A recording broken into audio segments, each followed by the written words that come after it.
Então, essa é a terceira lição que nós vamos estudar nessa unidade, falando das doutrinas. A primeira foi o credo apostólico, né, com a Darlene. A segunda foi os 25 artigos de religião, no domingo passado. E agora nós teremos mais 3 lições para abordar a graça de Deus. Então, são a de hoje falando de graça e responsabilidade. A semana que vem é um jogo de palavra, né? Supergraça e antigraça. E na última, os sacramentos, mas na verdade os símbolos, né? Os símbolos da graça de Deus.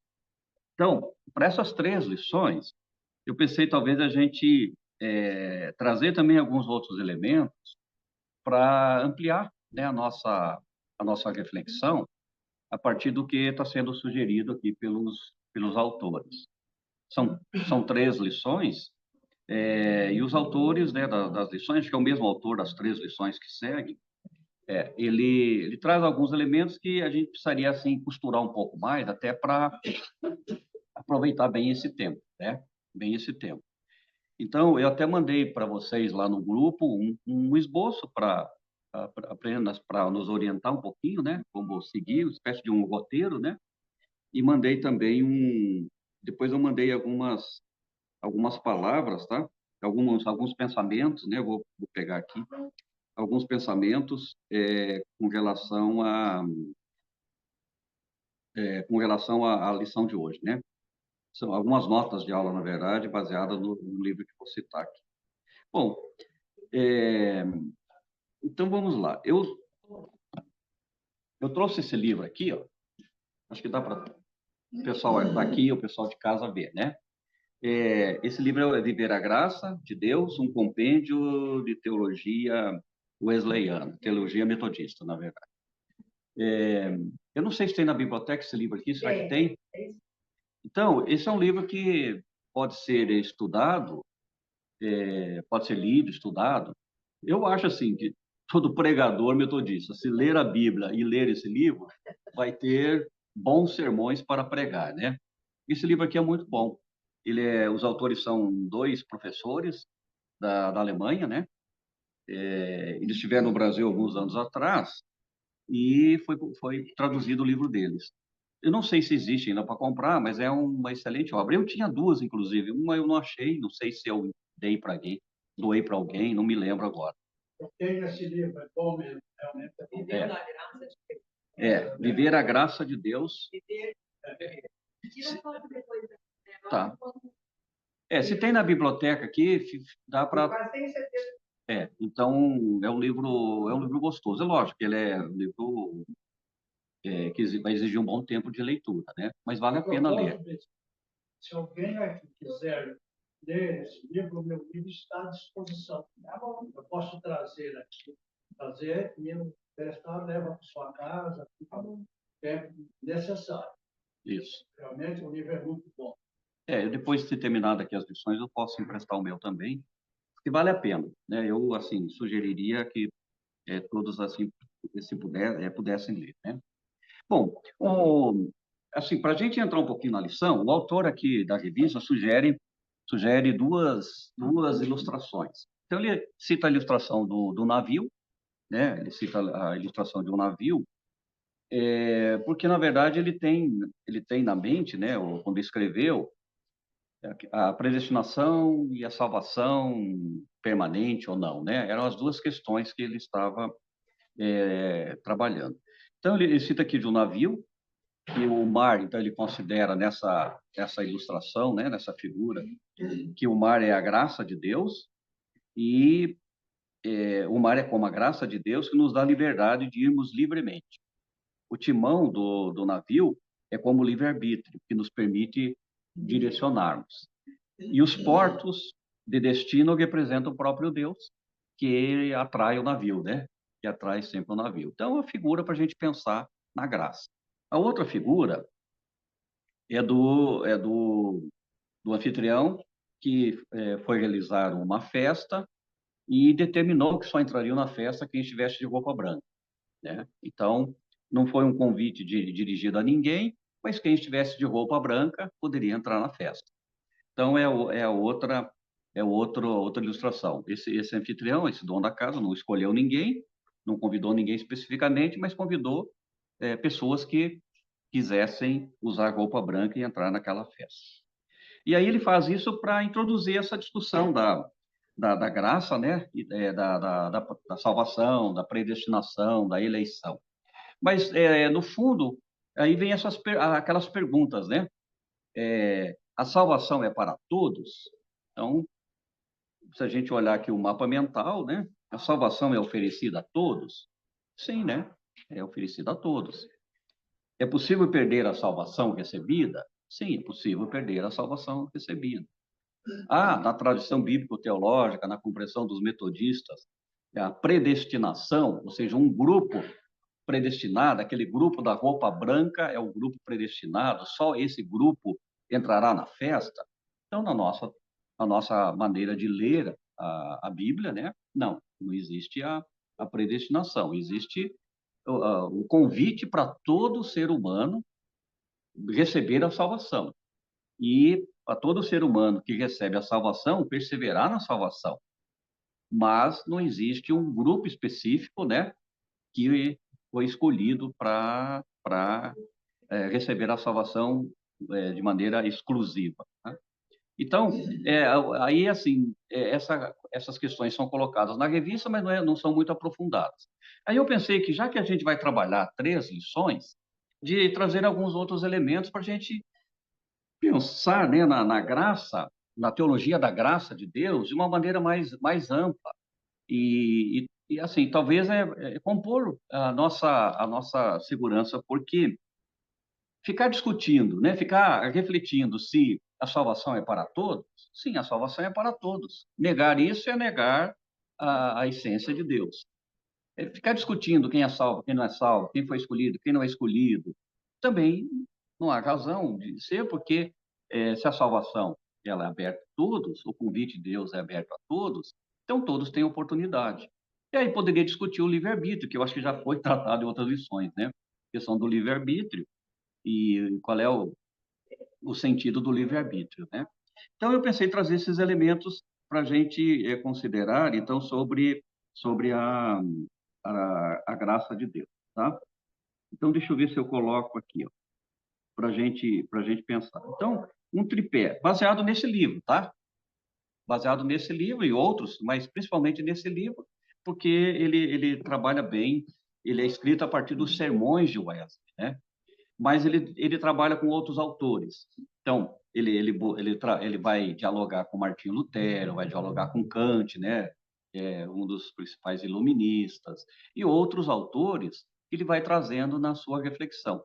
Por isso que o livro é muito gostoso, porque ele traz realmente uma condição assim, para a gente pensar de uma maneira mais ampla. Então, vamos lá. Então, a gente pode pensar que, para além dessas questões que são colocadas, é que a salvação ela é universal, ou quando falamos de salvação universal, se a gente pode falar do amor de Deus, né? O amor de Deus para com o seu mundo e para com a criação, né? Para com o homem, né? O homem ser humano.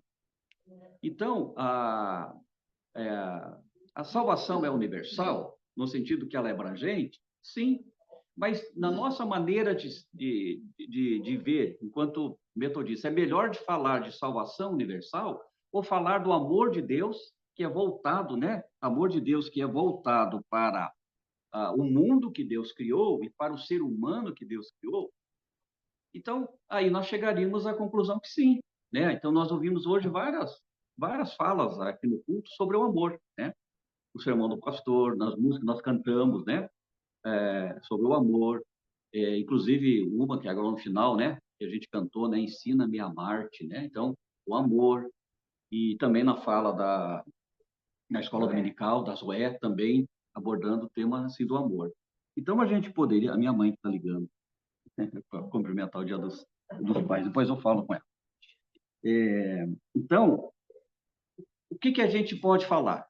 Eu gosto muito de falar, quando abordo a graça de Deus, do amor de Deus que abrange a criação, toda a criação e todas as criaturas, em especial o ser humano.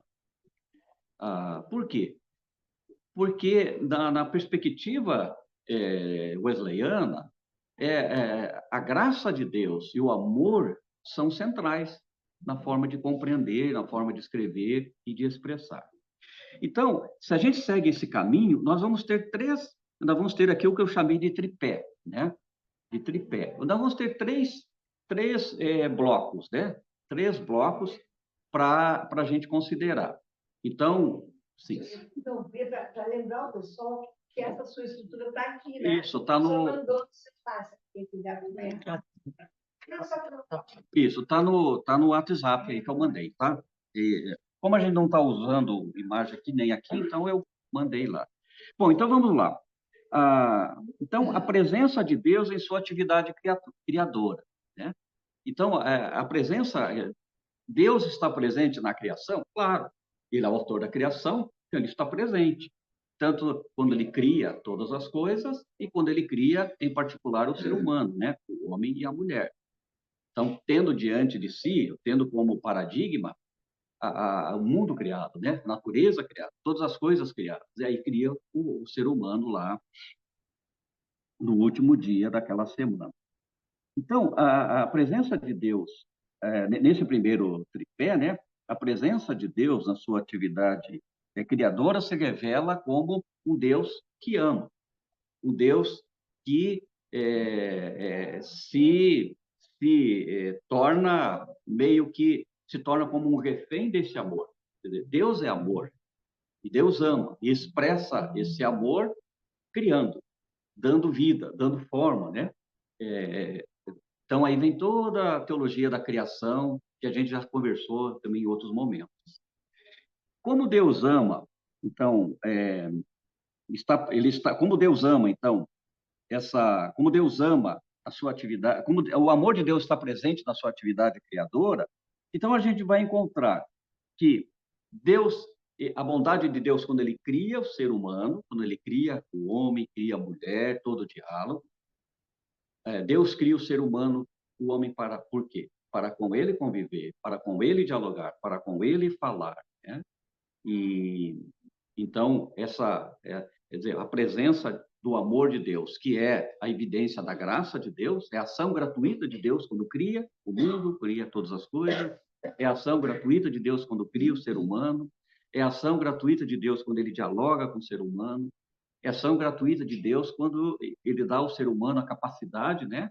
Capacidade de discernir, de pensar, e é quando a graça de Deus também, quando ele oferece ao ser humano a capacidade de se reproduzir, de se estender e assim por diante. Então, esses aspectos, espera só um pouquinho aqui que eu acho que eu perdi. Eu vou pegar a segunda vez que eu mandei, né? Que acho que tinha mais coisa aqui, só um pouquinho.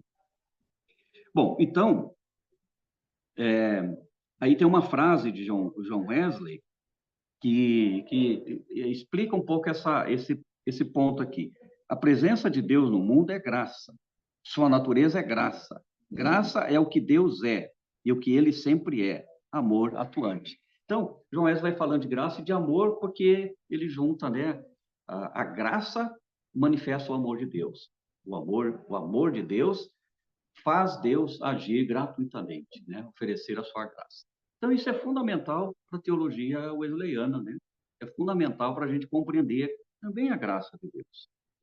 Bom, aí essa graça, deixa eu voltar aqui, esse amor também está presente, a presença de Deus também se faz manifesta quando o ser humano é criado à imagem e semelhança de Deus.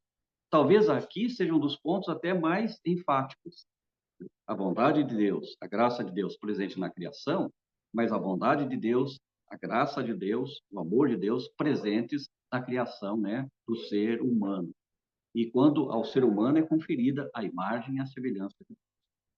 Então, isso assim, isso é uma costura que vai sendo feita, porque isso manifesta ou demonstra de uma maneira muito enfática como o ser humano ele é importante no processo de criação e de revelação e de manifestação do amor de Deus. Então, Deus criou o ser humano para estar com ele. E aí, quando fala então, da imagem de Deus, a gente pode sempre pensar na imagem também tripartite, né? Tripartite. A imagem, o homem é criado à imagem e semelhança de Deus. Então, a imagem natural, a imagem política e a imagem moral. Então, o que é a imagem natural? É que o ser humano, ele nasce, ele tem condições de se desenvolver, alcançar conhecimento de Deus, conhecimento da ciência, né? Ele se desenvolve, ele aprende, ele encontra as verdades, ele desenvolve as verdades. Então, é a imagem natural, né? A imagem natural de Deus. A outra perspectiva da imagem, a imagem, peraí, onde é que está aqui? A imagem política, né? A imagem política. Então, quer dizer, o ser humano dotado de capacidade de regir o mundo, de administrar as coisas, de cuidar das coisas. Se na primeira ele é dotado de inteligência para ter conhecimento, na segunda ele é dotado de capacidade para gerir a vida, cuidar da vida, né? Ser um ser cuidadoso, cuidar de si, cuidar do mundo, cuidar das coisas, cuidar um do outro. Então essa é a imagem política. E uma imagem moral, então criou o ser humano cheio de amor, de justiça, tornou também o ser humano capaz de praticar a justiça, a pureza e a santidade, né? Santidade, aqui um chamado bem wesleyano, né? Bom, então, tudo começa aqui, né? Quando Deus cria, e quando Deus cria o ser humano à sua imagem e à sua semelhança. A graça de Deus está presente aqui? A graça de Deus está presente aqui. E mesmo que o ser humano vai ter o livre-arbítrio para escolher, porque Deus não criou o ser humano para escolher, determinado a seguir aqueles caminhos. Não, Deus dá ao ser humano toda essa capacidade, a inteligência, a possibilidade de escolha, de gerir a vida, mas Deus vai oferecer a graça para ajudá-lo a escolher sempre os melhores caminhos, né? Então, aí toda a discussão da queda. O que acontece com o ser humano quando ele vivencia a queda, né? A desobediência. Então, aí existe toda uma construção para mostrar, né, que o ser humano se separa da vida que Deus ofereceu. Até John Wesley é bastante enfático desses momentos, porque daí ele vai falar que o ser humano se torna como que um ser humano meio que animal, né? Porque ele perde a perspectiva da vida. Essa imagem moral, política, natural, e se torna muitas vezes como um animal, e outras palavras até mais fortes que João Reis vai usar, né? Para falar um pouco sobre essa questão. Mas aí, onde é que está a graça de Deus? A graça de Deus deixa de existir porque houve a desobediência, a queda do ser humano? O amor de Deus deixou de existir? Não. A graça continua. Deus continua amando as coisas criadas e o ser humano criado. A graça de Deus continua sendo revelada, sendo oferecida. O favor divino continua sendo oferecido gratuitamente para o ser humano. Porque se não fosse isso, nós seríamos miseráveis, né? Nós não estaríamos aqui. Então, continua sendo oferecido. E ao ser oferecido, né, esse favor divino, essa graça, novamente o amor de Deus se faz presente. Porque se o amor de Deus se faz presente no primeiro bloco lá, né, no primeiro conjunto no primeiro pé desse tripé, também se faz presente no segundo, que é quando Deus ele atua, né, ele age para ir ao encontro do ser humano caído, desobediente. No primeiro ele cria o ser humano e traz para junto de si. O ser humano optou por seguir outros caminhos, mas Deus se revela, convidando o ser humano a voltar para si e continuar vivendo a vida que lhe foi oferecida, vivendo a imagem e semelhança de Deus, vivendo a graça de Deus, vivendo o amor, e desenvolvendo conhecimento, desenvolvendo a sua capacidade também criadora, cuidadora e assim por diante, né? Multiplicando-se e espalhando-se, né, por toda a Terra. Então, então Deus cria, Deus age para sustentar e Deus também atua na conservação da criação. E quando, na escolha ali, na criação do ser humano, Deus divide com o ser humano esse cuidado, né, do mundo, cuidado com as coisas criadas. Então, esse primeiro pé, né, do tripé, o segundo pé do tripé, quando Deus vai ao encontro do ser humano por meio de Jesus Cristo, na reconciliação e toda essa história que a gente já conhece muito bem, Deus está oferecendo ao ser humano a possibilidade de curar as sequelas que foram provocadas pela queda, de curar as machucaduras, né? Ou seja, de restaurar a imagem e semelhança de Deus, de restaurar a inteligência, de restaurar toda a parte afetiva, o ser humano na sua integralidade. Então, a graça de Deus também presente nesses momentos em que o ser humano ele se mostra miserável, né? Ou vivencia a miserabilidade da vida. Então, novamente, esse aspecto está aqui presente. Eu vou falar mais um pouquinho, daí eu paro para a gente... Então, acho que um outro ponto para colocar aqui, que é importante, que esse livro aqui fala, que nessa construção, né, da teologia da criação, teologia da graça, teologia do amor de Deus, não se pode construir essas teologias sem tomar em consideração os resultados das ciências naturais. Então, que isso está muito presente na teologia wesleyana. Ler as Sagradas Escrituras, compreender a revelação de Deus, mas ler também a ciência, as descobertas da ciência. Uma coisa necessita da outra. Não basta ficar lendo só a ciência, tem que ler as Escrituras, não basta ler só as Escrituras, tem que ler a ciência. E isso está muito presente na teologia wesleyana, embora a gente não perceba, né? A gente não perceba.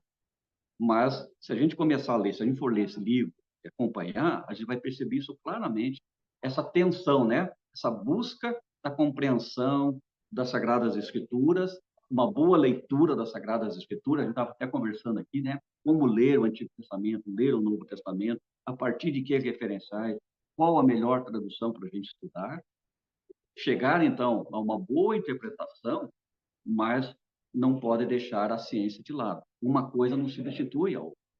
Então, a ciência não substitui as Sagradas Escrituras, nem as Sagradas Escrituras a ciência. Então, elas estão imbricadas entre si.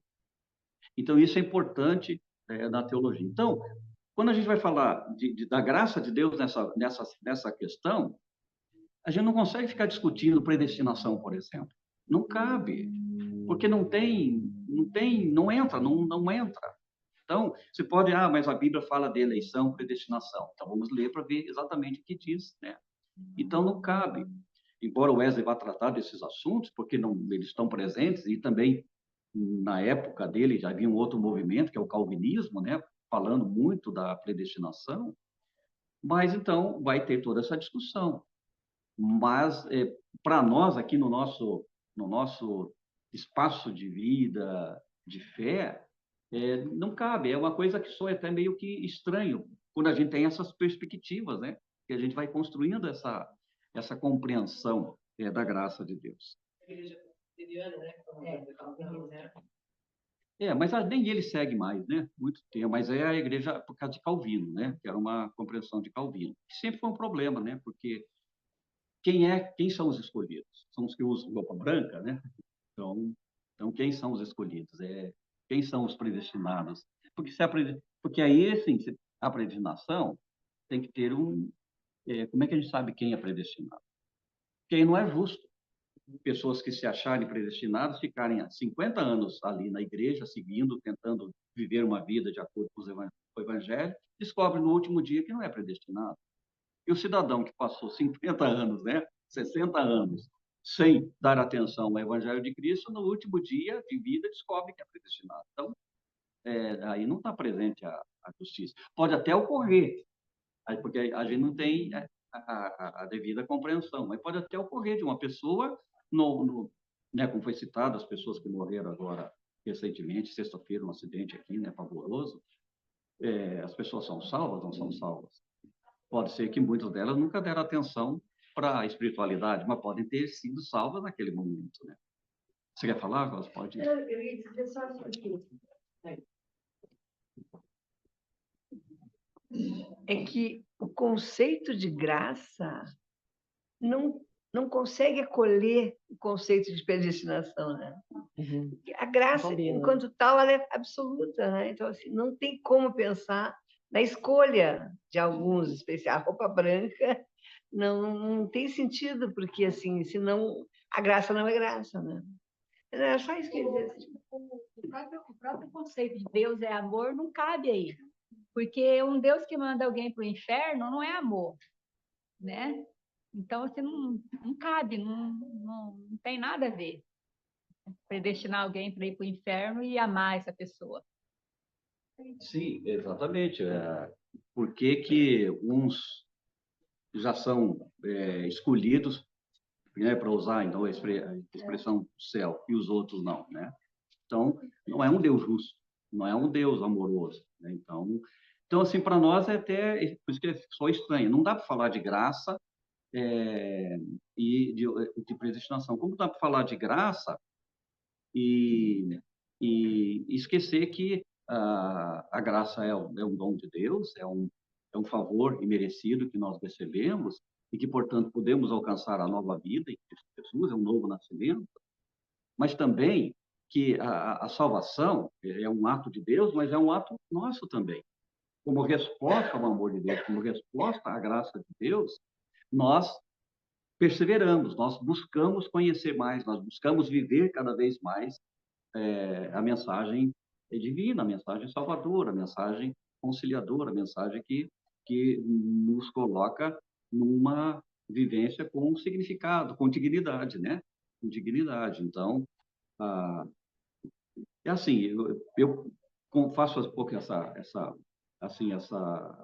questões para a gente ver como a graça de Deus, a palavra que se usou, ela é plena, né? Então, a graça de Deus é plena. E isso tira de nós toda e qualquer dúvida, né? Não sei se eu sou salvo ou não sou salvo. Como é que a gente sabe se é salvo ou não é salvo? Né? É pela fé. Eu acolhi a graça de Deus, eu sou salvo em Cristo Jesus. Não sei se eu estou preparado para morrer ou não. Eu nunca estarei preparado para morrer, né? Nenhum de nós estará. A gente não pensa, não. A gente sabe que existe a morte vai chegar, mas nós não nos preparamos para a morte. Até seria uma paranoia, né? Eu vou me preparar para a vida eterna. Isso não existe, né? Preparar para a vida eterna. Eu quero viver bem aqui, e quando eu estiver na vida eterna, aí eu vou descobrir e vou viver bem também se houver vida após a morte, né? Mas aqui eu quero viver bem. E a questão do livramento? Pergunta de novo. A questão do livramento. De repente, eu estou numa situação, eu sofro alguma coisa, né? E me livro. E, de repente, outra pessoa que está na mesma situação acaba morrendo. Como que eu... Então, então veja bem, como é que a gente pode dizer por que um avião caiu e o outro não? Então, o que levou? É Deus, Deus que derrubou? Não, não é Deus que derrubou. Por que uma pessoa teve uma doença e morreu, outra teve a mesma doença e não morreu? Deus salvou aquele e não salvou esse? Não, não é assim. Acho que a vida do ser humano ela é feita de uma diversidade de fatores que a gente até não conhece, né? Então, aí a gente precisa se valer da fé e se valer também da ciência. Então, pode ser que eu tenha uma condição humana que determinada situação, uma doença, alguma, vai me fragilizar muito e me levar, talvez, à morte, né? Os acidentes que ocorrem são acidentes porque... Quais são as causas dos acidentes? Por isso que a ciência vai sempre buscar. Sempre tem uma causa. E a causa é sempre o quê? Humana, estrutural, é, o equipamento, é o carro, é o avião. Sempre tem uma causa para os acidentes. Não existe, né, uma morte, não existe um acidente que não tenha tido uma causa. Então, muitas pessoas estão morrendo por bobeira. Por quê? Porque as pessoas estão dirigindo olhando esse negócio aqui o tempo todo. Deus é culpado? Aí vem o livramento. Bem, a gente tem essa perspectiva. Sofre um acidente e sai vivo, né? Agora, são muitos os fatores para isso. Deus livrou aqueles que não embarcaram no avião? Acho que não. Coincidentemente, eles atrasaram. O funcionário cumpriu a obrigação dele, não deixou embarcar, estava em cima do horário. O outro atrasou, o outro disse que não conseguiu estacionar o carro, perdeu o voo. Então, isso acontece. Ele só sabe que Deus deu uma segunda, que eles dizem, né, que Deus deu uma segunda oportunidade, ou nasceu de novo, porque os que embarcaram morreram, né? Então, eu acho que nós, como cristãos, pela fé, nós vamos receber sempre o livramento. Deus vai nos livrar. E, por certo, todos nós já passamos por situações que a gente nem sabe, né? Que houve um livramento. Mas também há situações que nós vamos ser envolvidos no qual não houve um livramento. Mas, pela fé, nós podemos alcançar o favor divino. Dizer, pela fé, a gente pode entender que Deus esteve cuidando da gente da mesma forma, né? Porque nós não podemos ser fatalistas. Porque se nós nos tornamos fatalistas, então, assim, Deus não é esse Deus que nós estamos estudando aqui, né? Deus que salva um e deixa o outro morrer. Eu não conheço esse Deus. Eu não consigo conhecer esse Deus quer dizer, é um Deus muito, muito mal, né? Muito mal. Então, mas na espiritualidade, na nossa espiritualidade, muitas vezes frágil, a gente acaba fazendo esse tipo de comparação, né? Esse tipo assim, de entendimento, né? De entendimento, e que é muito ruim, né? Muito ruim, especialmente para as pessoas que perderam, né? Você quer falar, Rosa?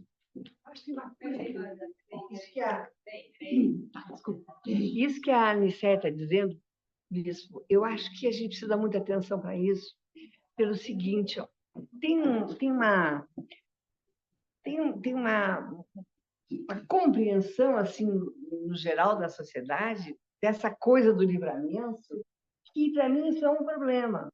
Porque, no fundo, esse tal de livramento não é outra coisa senão uma crença difusa na predestinação. Então, Deus me livrou porque ele me separou para alguma coisa boa. Que é muito diferente de, por exemplo, alguém que se salva num acidente como aquele, horroroso, então dizer assim, não, graças a Deus, eu consegui escapar disso, eu consegui, que bom, né? Eu estou na conexão com Deus. Mas não pode a gente pensar que tem uma ação direta de Deus preservando uns e não preservando outros. Eu estou falando isso também porque eu observei, esses dias eu estava ouvindo um comentário muito interessante sobre as Olimpíadas, e não sei se vocês perceberam, eu acompanhei muito de perto, eu gosto muito das Olimpíadas. Então, eu acompanhei de perto, e cada um daqueles que ganhava as suas medalhas dizia, ai, agradeço a Deus que me deu essa medalha, não sei o quê. E tem uma coisa assim, meio de que aqueles que ganham a medalha são abençoados por Deus. Parece que tem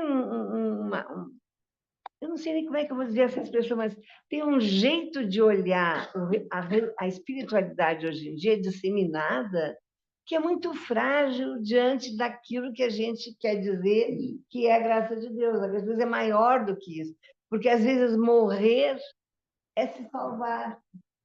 Queria dizer assim, são tantos os caminhos que a graça de Deus pode alcançar e com as quais ela pode se manifestar para nós, e nós não conseguimos alcançar isso. Então, dizer que é um livramento é dizer, olha, eu sou daqueles escolhidos. Isso é muito ruim, eu acho. Para mim, eu acho isso muito ruim. Porque não acredito que tem alguns escolhidos. Não acredito na predestinação. Desculpa, isso me incomoda. Essa palavra livramento me dá um incômodo.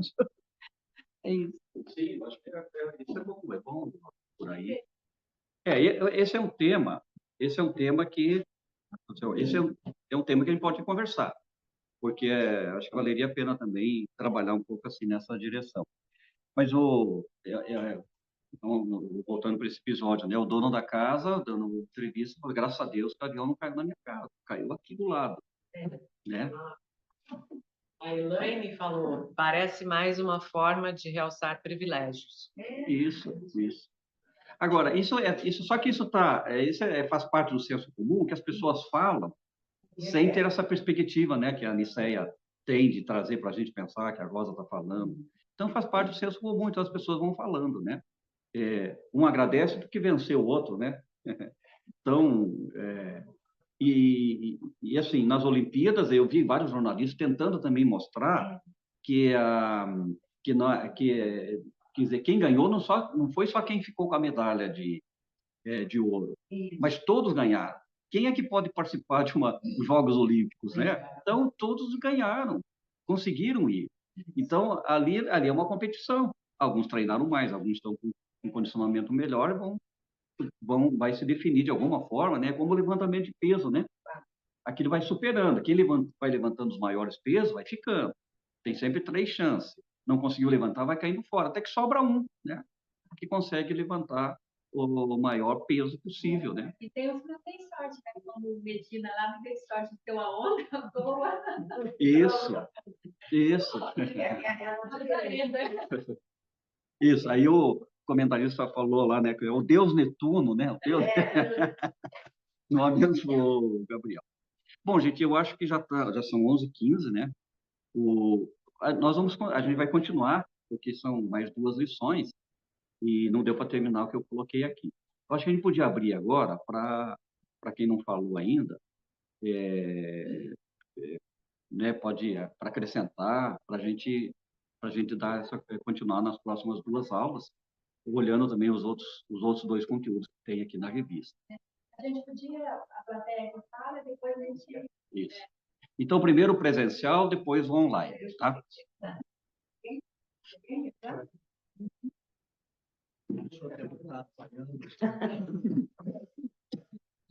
Josué, eu vou dar uma saidinha, já estou voltando, tá bem? Eu só vou atender a portaria do meu prédio. Pode falar agora. Bispo, eu gostaria de ouvir a palavra sua, agora ou na próxima aula, a respeito da palavra de Paulo, que diz o seguinte: Demas, amando o presente século, nos abandonou. Isso que é esse mesmo? Não, eu não sei se o bispo entendeu. Eu queria ouvir a sua palavra. Não, eu digo só em que texto, em que parte da Bíblia está. Olha, Paulo tem livros e mais Tudo livros. bem, pensei que tu tinha conversado. Nesse momento, não sei onde está. O que está comigo nesse momento é essa palavra. Demas, amando o presente século, nos abandonou. A gente não vai ter muita informação, mas eu trago na semana que vem daí, tá? Mais alguém? Não? Não? Então a gente pode... Eles podem falar e a gente ouve daqui, né? Deixa eu ver se o volume dá para aumentar. Ai, o que eu fiz? Então, pessoal aqui de casa, Ai, o que eu fiz? começando pelo André. E aí, André, tudo bem aí? André, você tem que me ajudar a ganhar um sorvete aqui da Ivonete. Estou com vontade de comer esse sorvete agora, viu? Eu tenho o prazer de pagar esse sorvete, hein, André? Vamos lá. Hoje que está frio, eu vou pagar um sorvetão para ele, se você falar. Não, eu preciso de você. E o melhor, demais.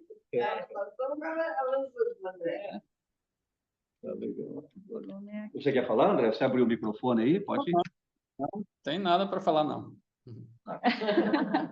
Vamos ver a Elaine. Quer falar, Elaine? Eu acho que Não, gente, eu estou convalescendo de uma dengue terrível, terrível. Então, eu estou só ouvindo mesmo. A nossa solidariedade aí, ó. Ai, a dengue está pegando forte. Tá. Peguei 3 vezes dengue, horrível. O Edivaldo saiu para vender a portaria. Bom, então a gente pode talvez fazer assim, conclusão de hoje. Eu espero o Edivaldo, se ele quer, com certeza ele tem. Isso. Enquanto o Edivaldo chega, a gente podia voltar um dia desse, que não seja na escola. Estou falando aqui que, enquanto o Edivaldo chega, a gente podia voltar naquele tema do livre-arbítrio. Lembra que nós tínhamos puxado esse tema? Tem um psicólogo aí que está falando que não existe livre-arbítrio. Eu até comprei o livro dele, estou doida para ler esse livro. Não lembro o nome dele agora, não. Eu mandei no grupo.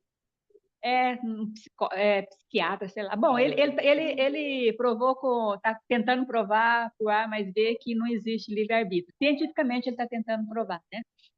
E eu acho que a gente podia buscar conversar sobre isso. O Edivaldo, que é da área de filosofia, podia ir lá na filosofia, ver o que acha para nós, né? Vocês aí da teologia, o que acha para nós? E esse cara aí da psiquiatria, né? A gente podia discutir esse assunto, é um assunto que me deixa assim, bastante curiosa. Importantíssimo, né? Lutero, e também vai ganhar muita força, né, o livre-arbítrio no iluminismo, né? Kant, né, vai discutir a razão, né? A razão crítica, a capacidade humana de pensar. A razão pura, a razão... Então, acho que valeria a pena. Sabe que o Edivaldo toparia? Só que organizar a data, né? Como as nossas eleições terminam agora logo, quer dizer, final de setembro, início de outubro, aí a gente pode encaixar. A gente podia ver um outro dia, quem tem mais liberdade né? Porque esse é um tema que 1 horinha a gente não vai querer ficar conversando. Nós estamos aqui dependendo do pastor, dependendo da gente, né? Para fechar a igreja. A gente podia fazer um sábado à noite, porque sábado à noite é uma data boa, não é bom para ti. Também não, mas a maioria... Uma sexta, não é? Posso falar? Eu acho que o melhor lugar para estudarmos questões da vida ou da filosofia é a classe da escola dominical. Porque eu nem me comprometo a ir numa reunião à noite, aí aqui... Mas a gente vai ser online. Online? Bom. E assim, a gente pode chamar de escola dominical... Mas é um desdobramento da escola aula de extensão da escola. Eu falo com ele depois, ele não soltou ainda, né? Eu falo com ele depois e a gente vê quando é que ele tem disponibilidade, tá? Porque eu acho que é ele mesmo que é a pessoa ideal para ele. E vejo quando é que ele tem aula à noite, então tem que ver qual é da aula universitária, né? Tá? Então, dois pensamentos que eu coloquei aqui, só para a gente daí então encerrar, depois a gente ver com o Edivaldo depois. Eu acho importante. Porque várias vezes o tema do livre-arbítrio está entrando, né? E aí a gente precisa talvez nos debruçar um pouquinho mais. Mas colocar dois pensamentos aqui, ó. Se a gente considera a questão da ciência, então na perspectiva wesleyana, e o Wesley vai tratar disso, é que a imagem divina se reproduz no elemento humano que nós chamamos de personalidade. Então, o ser humano, porque se a graça de Deus é um convite ao ser humano e não a um ser humano especificamente, né? A graça de Deus é destinada a todos os seres humanos. Então, Deus destinou a graça dele só para mim? Não. Para mim especificamente, não. Mas para todos nós, enquanto seres humanos. E sensibilizado pela graça, né? Então a graça preveniente, nós respondemos a esse convite de Deus, esse chamado de Deus. Então, mas não é uma coisa exclusiva, né? Então, aí entra essa questão da predestinação, do livramento, né? Da exclusividade. Existe exclusividade. Tem preveniência. Prévia. Isso. Que vem antes, exatamente. Bom, então, o ser humano é dotado de personalidade. E aí, talvez, esse cidadão vai colocar esse psiquiatra que está buscando provar que não existe livre-arbítrio, ou seja, o ser humano é dotado de capacidade de decisão, né? Que ele responde aos acontecimentos, né? Então, saber se ele discutir essa questão. Agora, aqui no livro tem a seguinte frase: ó, a criação de Deus ainda não está concluída. Deus prossegue o seu caminhar como a criação. O seu criar continua. Mesmo o comportamento culposo do homem e o poder destruidor do mal não destruíram a fidelidade de Deus com a sua criação, na qual conserva, pelo seu poder criador, as condições básicas da vida. Isso é graça. Isso é graça. Por mais seres humanos maus que sejamos, ou que o ser humano possa ser, Deus continua fiel à sua graça, ao seu amor, e ele não destrói, né, não destrói a fidelidade de Deus para com a sua criação, para com o ser humano criado à sua imagem. Essa é a nossa salvação, né? Essa é a nossa salvação. Se não fosse isso, né? Se não fosse isso, essa é a nossa salvação. Por isso que a nossa teologia, a nossa teologia, né, tem esse componente da graça, o elemento da graça e do amor de Deus, assim como de outras religiões também, né, com diferentes abordagens. Bom, estamos esperando o Edivaldo, e depois já tem um convite para o Edivaldo, depois a Rosa fala com ele, né? Isso aí, Edivaldo, você quer comentar alguma coisa para... Uhum. Então, José, primeiro eu queria dizer assim que na sua exposição você recobre aquilo que, do ponto de vista técnico na teologia, a gente chama de teologia sistemática. Você permeia o tema da graça, o tema da criação, né, o tema antropológico, enfim. Acho que esses elementos todos estão articulados no desenvolvimento da formulação que você faz, né? E é inegável, a teologia wesleyana, ela goza de uma... Edivaldo, dá um minutinho para nós, a gente vai trocar aqui o sistema do áudio aqui para a gente ouvir melhor você. Só um pouquinho. Aí eu Também, desligo aqui, né? Já pode falar? pode? Pode falar de volta. Não, então, retomando, o que eu disse é que quando Josué formula a reflexão dele, do ponto de vista técnico, ele recobre os pontos centrais daquilo que a gente chama de uma teologia sistemática, né? O tema da graça, o tema da criação, o tema do homem, o tema do pecado, enfim, e todos esses temas, eles estão imbricados, estão articulados, né?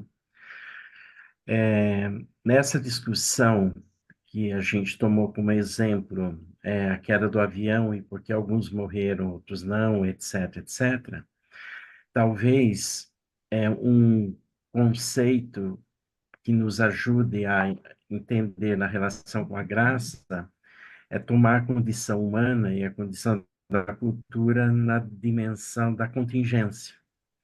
Esse mundo é um mundo contingente. Então, de um modo ou de outro, estamos imersos, né, na falta, na morte, no pecado, na doença, enfim. E aí, então, a graça que se conecta com essa contingência da condição humana e contingência da própria criação e do mundo, né? Então, por aí, talvez a gente possa entender que não é vontade de Deus que alguns vivam e outros morram na queda de um avião, mas isso é da ordem da contingência humana, né? Quer dizer, Deus, ele na criação, ele não intervém nas leis da natureza e nem intervém na liberdade humana. Então, se a gente olha para o texto bíblico, do início ao fim, a gente não vai ver nenhum sinal de intervenção de Deus na liberdade humana, como Josué, no fundo, já explicitou na fala dele. Então, eu acho que eu pensaria junto com Josué nessa direção, né? De graça e contingência, né? Do humano e da criação. Um pouquinho isso. Legal, obrigado, Edivaldo. Acho que isso pegou bem esse fechamento que você fez, a contingência, né? Na verdade é isso. Nós vivemos. Exatamente. Eu acho que isso. Pena que a Niceia saiu, mas depois a gente fala para ela, né? Essa sua fala, né? Que a Niceia que levantou. Mas a gente vai Uhum. voltar a outros momentos. Bom, Rosa, eu acho que com isso, Divaldo, você tem mais alguma coisa para falar? Não, tranquilo.